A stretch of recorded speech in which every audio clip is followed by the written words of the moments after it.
And to get to number one, what do you have to do to reach that status? Is it based off Based off, like, they have leaderboards. It's based off the profit, or how does that? Yeah, based on the profit, exactly. So they just gave you 4 million to trade with? Well, with them I trade 400,000, but in Okay. total throughout multiple prop firms actually. Is it profit split? How does that work? Yes, exactly. There's a profit split. So the profit split is even like in favor of the trader. It starts at usually 80% for the Whoa. trader. Yes. Wherever you guys are watching this show, I would truly appreciate it if you follow or subscribe. It helps a lot with the algorithm. It helps us get bigger and better guests, and it helps us grow the team. Truly means a lot. Thank you guys for supporting, and here's the episode. All right, guys, all the way from Dubai, we got Bernd Skorupinski here today. Thanks for coming on, man. Thank you. Pronounced properly. Thank you so much. I tried, man. That must be, it's a hard name. It's not but easy. Yeah, it's not easy. That's a long flight, man. 16 hours, yes. Holy and crap. I'm pretty jet lagged. It's crazy. Oh, I I arrived bet. already 3 days ago. Otherwise, I would have not managed it. Jeez. When did you move out there? 2009. So I live in Early. Dubai since now. Yes, very early actually. It was almost desperate. I mean, yeah. Yeah, I feel like it's really evolved the past few years. A lot of people are Crazy. moving there. Yeah. I've seen it grow. Like it's insane. Literally. Nice. Yeah. Did you move out of there because of your Forex gains? No, actually, I don't have. My background is different. When I moved out there, I came right after my studies. Mm-hmm. Actually, I studied also at UCSB in Santa Barbara, so it's not my first time in Oh, California. okay. Yeah, Nice. Yeah, so right after my studies, I moved to Dubai, and I got a corporate job, a normal corporate job in the automotive sector, actually. And then basically, after a while, I realized that the corporate world is not for me. I started trading, and everything else is history. Did you start with stocks, Forex, crypto? Actually, yes. So I'm now full-time trading actually since 10 years, and trading in total, I'm 12 years. Wow. So 10 years full-time. I'm 40 years old. I have a 9-year-old daughter. Nice. I'm providing for my family since 10 years. And so I started actually trading stocks. And then I moved into futures, and then just 4 years ago into Forex. So that's why I consider myself a multi-asset trader, trading all Nice. assets. And what was the first profitable year? How long did it take? It was so my progress was quite smooth because I learned from some form of floor traders from the Chicago Mercantile Exchange and also New York Stock Exchange. Wow. So that's why my progress was rather smooth, and I would say compared to people today was also rather fast. So it took me like a year or so to be like really consistent Dang. in my approach. That's pretty quick. Yes, it's pretty quick. So that's why I always say like I don't want people to see me as a benchmark.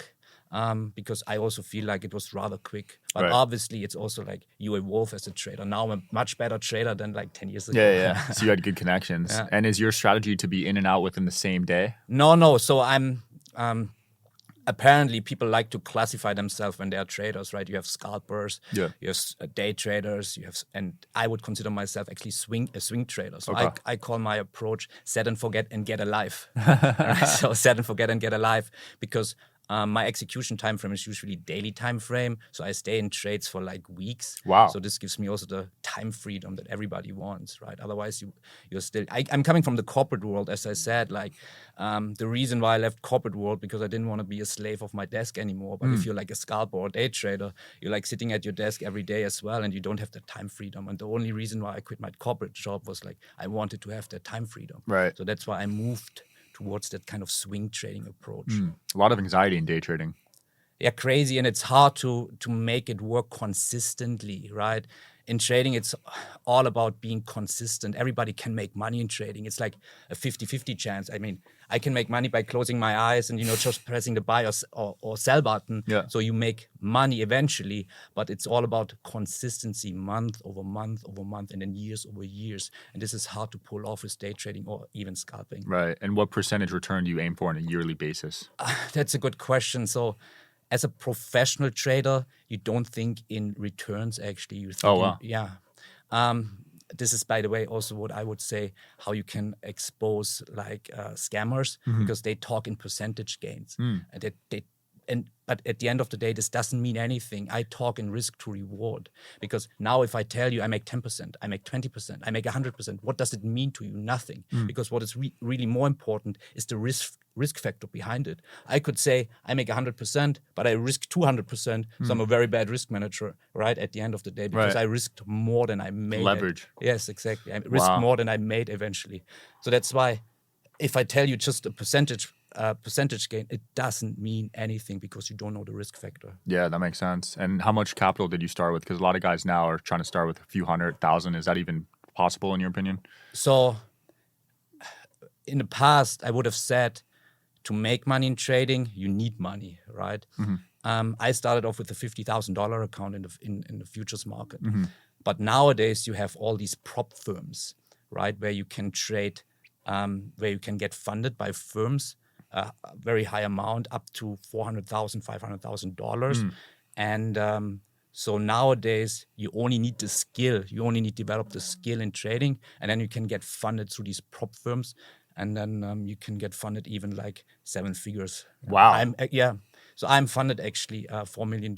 Holy crap. In prop firm capital. And I'm also the all-time record holder for the biggest Forex prop firm in the world, which is wow. FTMO. Yes. That's insane. Yes. And to get to number one, what do you have to do to reach that status?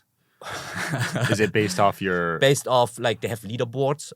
And I have like 120 leaderboard appearances in like only 1.5 years. Damn. Yeah. And so that's based off already the... all-time record. Yeah. It's based off the profit, or how does that... Yeah, based on the profit, exactly. Holy crap. Yeah. So they just gave you $4 million to trade with? Well, with them I trade 400,000, but in Okay. total throughout multiple prop firms actually. So what you have to do basically, this is quite interesting for everybody who says they are lacking in capital, that, as I just said, you only need to develop skill nowadays, and then you can make these tests through these prop firms. It's basically what they call it a challenge. So basically you trade in a real market environment, but with demo money. And if you pass these challenges, then you can get funded with these prop firms. So these prop firms, they offer challenges, like for instance FTMO. If you want to get funded $200,000, you basically buy one of these challenges. So for these challenges, you have to pay money, obviously. Yeah. It's like a driver's license at the end of the day. So for $200,000 account, you pay $1,000 for that test. If you pass that test, then that challenge, then you get funded $200,000. Wow. And then you can do this with multiple prop firms, and then you can get funded $2 million. That is crazy. And it's a profit split? How does that work? Yes, exactly. There's a profit split. So the profit split is even like in favor of the trader. It starts at usually 80% for the trader. Yes, it's amazing. That's crazy. So with one prop firm actually that I'm funded, so with one prop firm I'm funded like $2 million, and my profit split is 100%. What? Because, yes, exactly. So how do they make money? Exactly, how do they make money? So what happens in the back end, they basically link all their own accounts to my account and basically just copy my trades. And with that $2 million account, they basically just pay me out 100%. Holy crap. Exactly. So they're probably copying it with millions. Potentially they can, whatever they have. Dang. Exactly, yes. And how's the liquidity like? Because you're getting to a point now where you're trading millions a day, right? Yes, exactly. Millions a day. Well, I'm swing trading. So, but I have like millions. So what I would do is basically, or what I do is like, I take on that $4 million account, right? Overall, I take like 1% risk, which is like $40,000 per trade. Yeah. Right. And I aim for like a monthly return. So my risk factor is 1%. Okay. And I aim for like profits 2% per month. Oh, so 1 to 2 ratio. Yeah, exactly. So 1 to 2 risk to reward ratio, basically. Okay. So it's actually not that risky. Well, yes, exactly. So as a trader, you should always, when you risk one, whatever your risk factor is, right? In this case, for me, it's $40,000. You should always aim for 2, 3, or 4, always more than 1. Otherwise, you cannot survive as a trader. Right. Yeah. Well, when people think of Forex, they think you could blow your money in a day. So well, this is actually if you don't be like a proper risk manager. So one of my mentors always said, we are not traders, we are risk managers. Actually, and that's what you are, right? If you don't manage your risk properly, then of course it's risky. But in fact, if you do it professionally, it's a business that is, I think, way less risky than any physical business, because it's always calculated risk. It's always calculated risk. You determine what your risk factor is. Right. If I say my risk factor is $1,000, $2,000, I determine that, and it's the maximum I can lose as a professional one. But yeah, of course. But if you're like a newbie, you just open up a brokerage account. That's where these people, wipe out their accounts. But I would not consider them trader. That's a problem. I would consider them market participants. Yeah, that's more. Because I consider myself a trader, right? And then you have somebody just open up a brokerage account. They call themselves a trader. So there's a big gap between me and somebody who's a newbie, right? So what percentage of traders are profitable, you think? Well, so broker firms, they have to give you kind of their statistics, right? And it's roughly what they are saying is that 80 to 90% are not profitable. Wow. Right?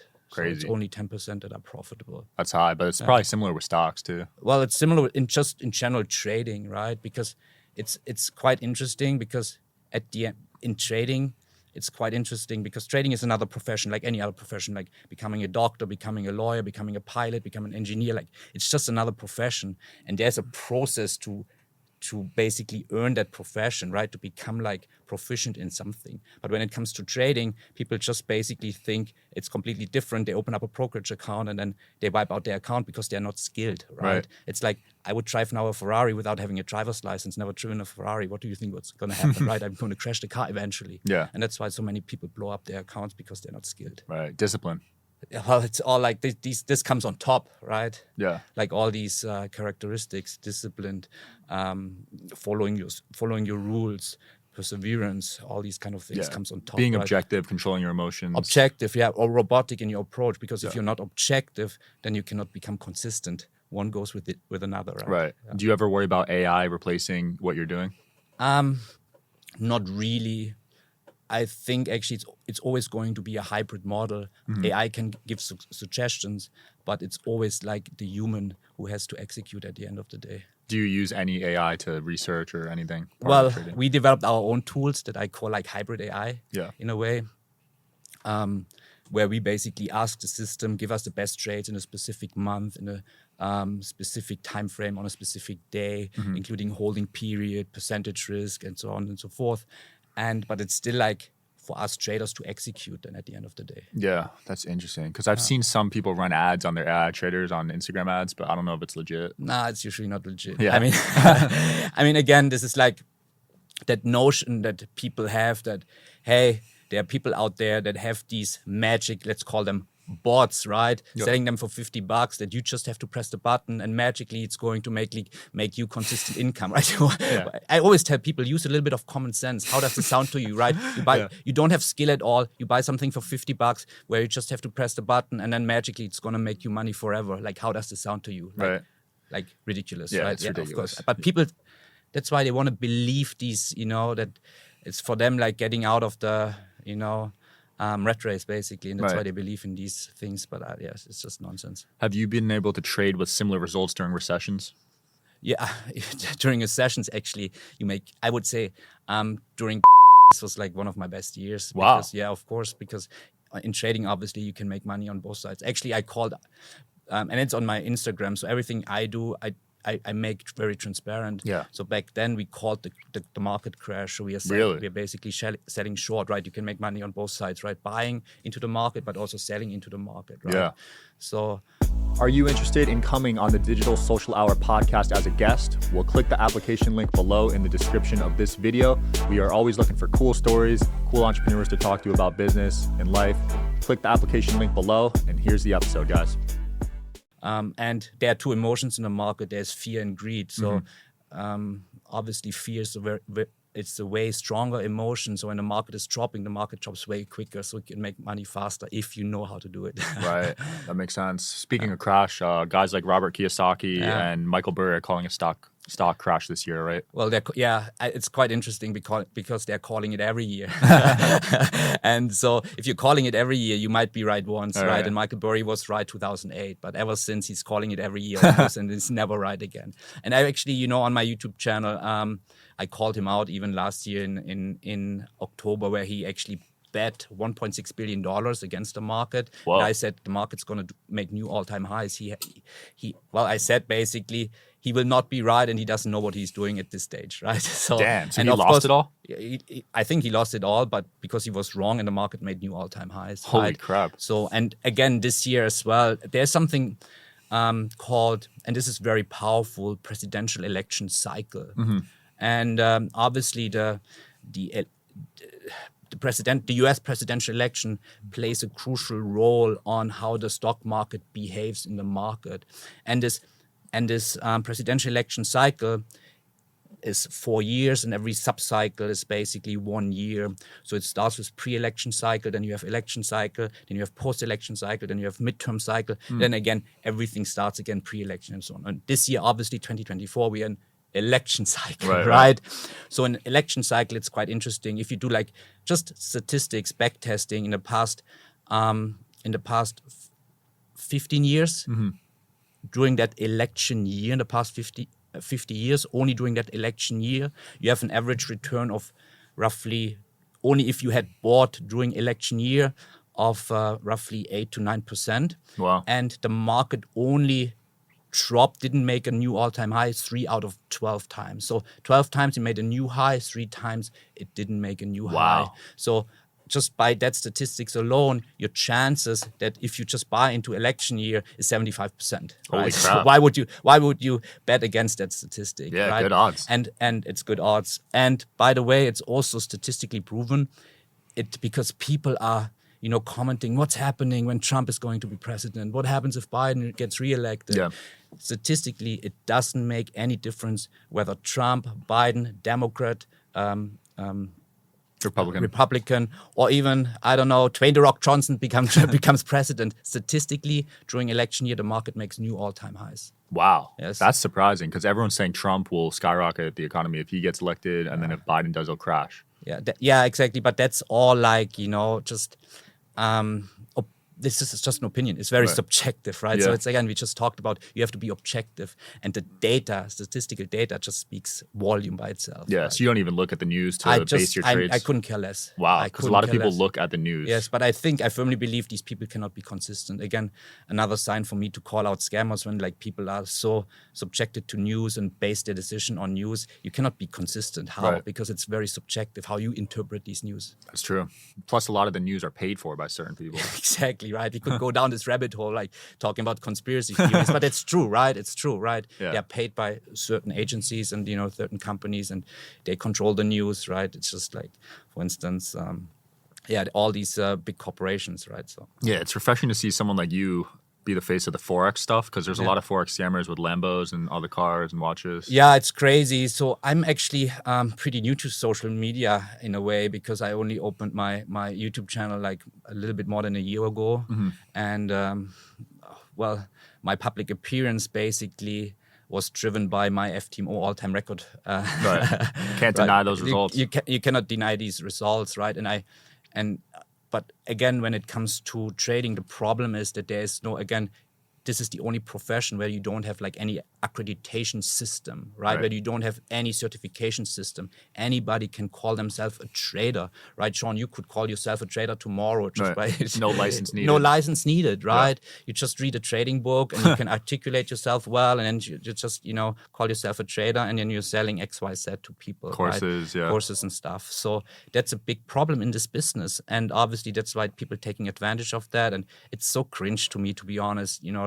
That this business, Forex especially, has such a bad reputation.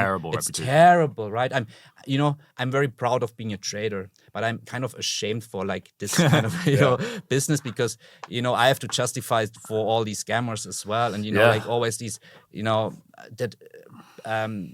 pretending, having these expensive lifestyles, and they made all this money through like Forex trading. It's just pure nonsense, right? Again, like if you see somebody like flashing Lambos, flashing, expensive watches, like showcasing, the pile of money on Instagram, this is so embarrassing. These are all scammers. Like, I get a lot of them apply on the show, and I turn most of them down. Yeah, it's horrible, yeah. The reason I wanted to do this with you is because your results you can't deny them. You're number one on the leaderboard. I'm number one, like FTMO all-time record holder, right? So everything I do is transparent. I right now, by the way, also do like, we just talked about these challenges that you can do, right, to get like funded. Yeah. So what I'm doing now transparently on YouTube, basically a $2.1 million challenge across like 6 prop firms.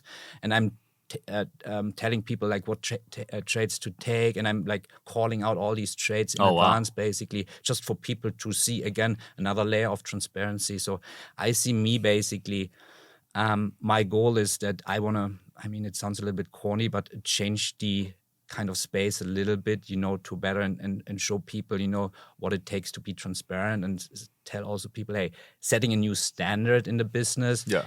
You only trust somebody, because I also run a licensed investment consultancy in Dubai. Right. And that licensed investment consultancy that is controlled by the UAE authority, we basically offer trading education. So for me, it's just common sense that everything I do is very transparent, right? Yeah.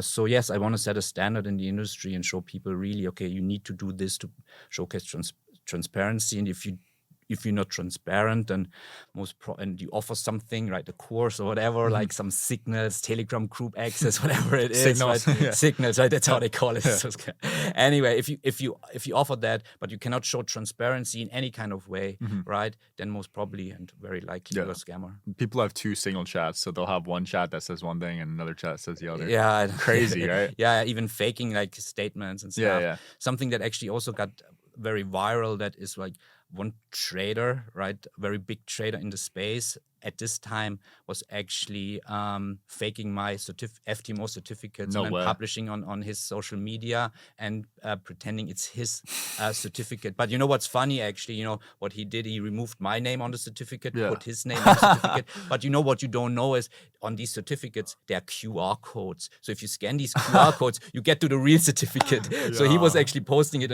as a story. And then people was like, of course, you know, scanning, you know, wanted to see like the certificate said like he made like in 1 month like $60,000-$70,000, but then it had this QR code, so people were like scanning that QR code through his story, and then it showed my name, and then they were forwarding it to me.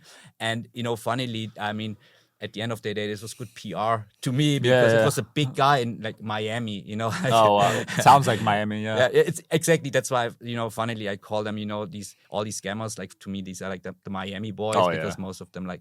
I haven't met a legit one in Miami. Exactly. I'll tell you that. Thank Miami you. in general is it's horrible. Full of exactly. It's full of scams. And he was like one of the big traders. Like he's even like organizing one of the summits there, the FX summits in Miami, the FX summits in Dubai is even like the main organizer. Yes, exactly. People look up to that. Yeah. That's crazy. Exactly, it's crazy. So you need to become the face of the man. Yeah, I would love to. Yes. Yeah. I mean, your YouTube's doing very well. It's doing. Yeah. Thanks. Yeah, for real. Because the fact I didn't know it was only a year old, but you only already a year have like, old. Yeah, I started in March last year, and like it's growing already nicely. 40,000 subs, right? Actually 66 now. Damn.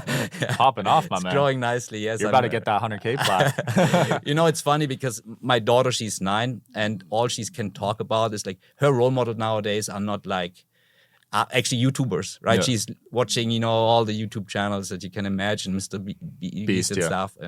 And she says, like, even when I started and I had like 100 subscribers, she was like, when do you get that, you know, that play button? I want to have that play button in my room. I said, I have only 100 subscribers, but once I get it, you will. You're close. I'll show you some stuff with YouTube ads. You'll grow quick. Cool. Yeah, I hit 1 million in a year. I would love to. I got you. So how much time are you doing this 7 days a week? How many hours a day on average? So yes, since I preach a set and forget and get a life approach, right, the swing trading approach, where I have all the time freedom in the world. So my process looks like basically that during the weekend, I do my analysis during like all the markets that I trade. Let's say it's 40 markets. I go through them. I do my analysis. The markets that are setting up for the week ahead, I put in a watch list. On Monday, I might place the orders already. And then during the week, I need maybe 15 minutes, 30 minutes max a day to basically. That's it? That's my actual trading work, right? 15 to 30 minutes a day, like literally, yes. And then on the weekend, I do all the prep work. Insane. And that's why, you know, I always tell people, because it's also quite interesting. If you look at Instagram, for instance, people don't say they are traders. They're either saying, because it might sound cool, they're day traders, right? They're saying they're not saying they're traders. No, they have to say like specifically they're scalpers or they're day traders, right? Nobody's saying they're a swing trader because it might not sound cool to them. I don't know. I haven't seen that much. Exactly, because that notion of, you know, having 7 screens on the wall, you know, and being like active every day, but it's not the real like. That's not. I would say that's not. The real trading. Absolutely. And you have to make it work for everyone out there. Like nobody is born as a trader, and everybody has like a corporate job, a 9-to-5 grind, right? They have families, they have social obligations, they have kids. How could they possibly incorporate that kind of day trading approach, right? It doesn't fit into the schedule. So you have to make it work for the mainstream as well, and the mainstream can only make it work if they have kind of that swing trading approach, right? To kind of incorporate it in their lifestyle. Have you had to change your styles over the recent years, or is it pretty consistent? It's pretty consistent, to be honest. I mean, I started off as well as more like day trading, because day trading has the advantage that you get immediate response, but then, you know, slowly when you evolve, you go to higher time frames basically, and then you if you then get consistent with higher time frame trading, basically daily execution time frame, and you see like the benefits of time freedom and all, you know, that you're not glued to your screen, and also like mentally it's way easier, right? Then it's like the benefits outweigh the absolutely. Any long-term goals? Do you want to start your own prop firm one day? Oh, that's maybe. I cannot tease that yet, but we are looking into that, definitely. I heard they make a ton of money. Most people fail the test, right? That's how they make the most money, because exactly. So why do most people fail the test? Because they for them it's like going into the casino, right? Yeah. Sitting in front of the slot machine, buying test after test after test. But again, these are not traders. These are just market participants, right? They are not skilled at the end of the day. They're waiting for the lucky shot. For them, it's like a lottery ticket, right? Yeah. Buying a challenge, hopefully, you know, passing that challenge somehow and then getting a super high payout. And that's basically their approach. And that's obviously the majority of people. And that's why the prop firms make so much money on these failing people, because that's the majority. It's just not skilled, right? And they don't. Apparently, they don't want to get skilled. Otherwise, they would not do it. I don't know. Yeah. Well, it takes time. People aren't willing to spend a year studying. And that's the point. It's like, again, you need to get into that business mindset, entrepreneurial mindset. Like, if you start basically with trading, you're at the end of the day, you're an entrepreneur, right? You're starting your own business. So it's a startup in a way. So to make this successful, that startup, that your business, that takes time. Like any other business, again, it takes time like any other business. So 2-3 years is nothing, but people, they don't want to go through that, you know, through that time period. They want to have that's what I see. They want to have the success tomorrow. Absolutely. Yeah. Bernd, where can people find you and learn more about Forex, man? So they can find me on all social media channels, basically, on YouTube, Bernd Skorupinski, Instagram, Bernd Skorupinski, Twitter, X, Bernd Skorupinski. So yes. Perfect. We'll link it below. Thanks for coming on, man. Thank you so much. That was very educational. Thank you. Yeah. Thanks for watching, guys. Check out the links below. Peace. Bye-bye.